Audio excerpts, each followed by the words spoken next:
YCP వాళ్ళు మీరు TDP అసలు ఎందుకు జరిగింది గొడవ?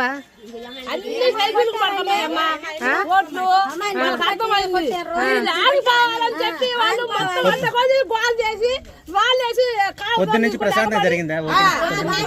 మధ్యలో ఎందుకని గొడవ వచ్చింది? బాగా జరిగిందండి. తర్వాత మనకు వాళ్ళు ఇష్టం వచ్చినట్టు నోరు బారేసుకొని బూతులు బాగా ఆడళ్ళు మటుకు మమ్మల్ని కొట్టారు సార్. ఆడలు కొట్టారా?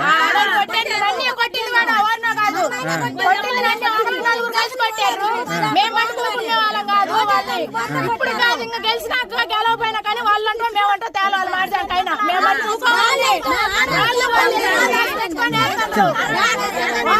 పెట్టుకొని రాళ్ళు వేసారు. అది జరుగుతూనే ఉన్నాం. రాళ్ళు కూడా ఇళ్ళే ఉన్నాయి. వాళ్ళ ఇల్లు వాళ్ళు వీడియో తెస్తా ఉంటే రాళ్ళు